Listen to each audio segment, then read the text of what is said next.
Welcome to The Explainer. Today, we're diving into Amartya Sen's incredible book, The Idea of Justice. For, well, centuries, philosophers have been chasing this dream of a perfectly just society. But what if that whole quest is wrong?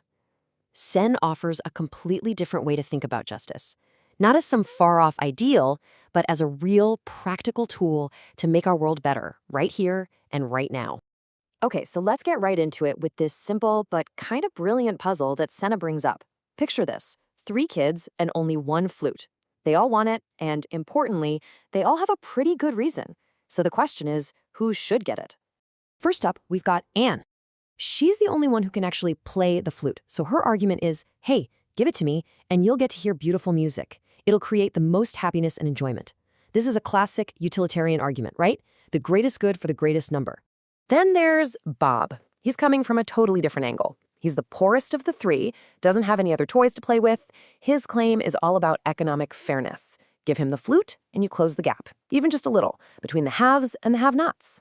And finally, we have Carla. Her point is maybe the simplest. I made the flute. She put in the time, the effort, the labor, so it's hers.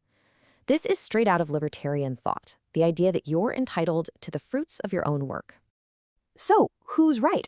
I mean, that's the million-dollar question, isn't it? What's so wild is that you can't just easily dismiss any of them. Each kid has a claim that's backed by a huge, powerful, and totally reasonable theory of justice.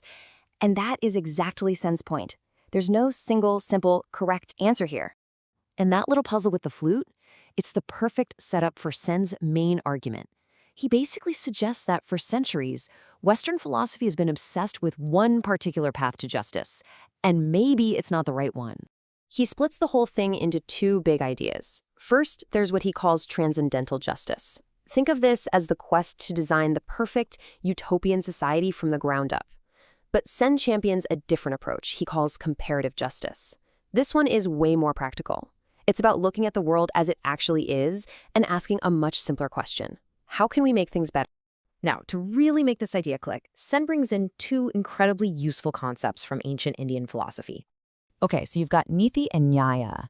Niti is all about having the right rules, the perfect institutions, the ideal system on paper.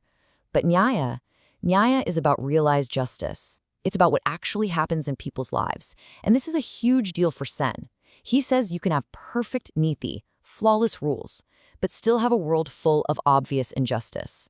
So we have to focus on Nyaya, on the real outcomes for real people.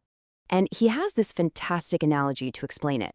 He says, look, if you're trying to choose between a Picasso and a Dali, it is completely unhelpful for someone to tell you that the ideal painting is the Mona Lisa, right? Knowing what's perfect doesn't actually help you make the better choice that's right in front of you.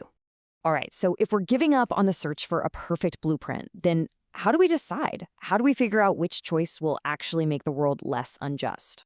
Sen's answer is something he calls public reasoning. Now, this isn't some magic formula.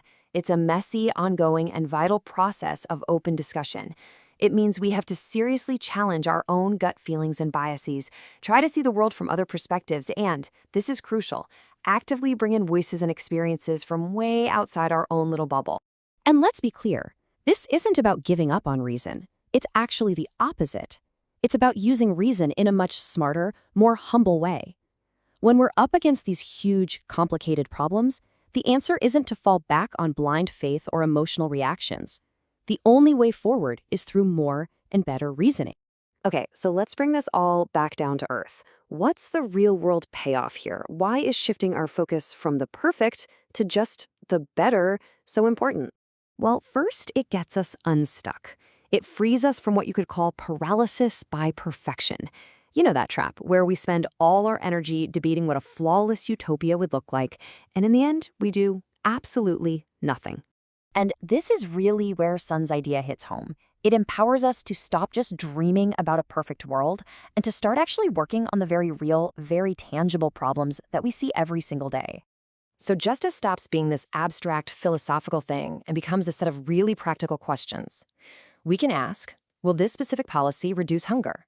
Will this law promote gender equality? Will this investment improve healthcare for people with disabilities? I mean, these are the questions that can actually change lives.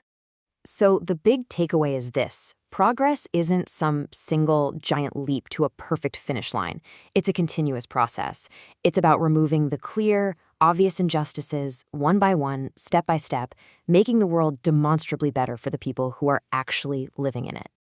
In the end, Amartya Sen doesn't give us a neat, tidy answer. Instead, he gives us a much more powerful question. He challenges us to stop asking, what does a perfect world look like? And to start asking, how can we make this world we live in a little less unjust? And that's a question we can all start answering today.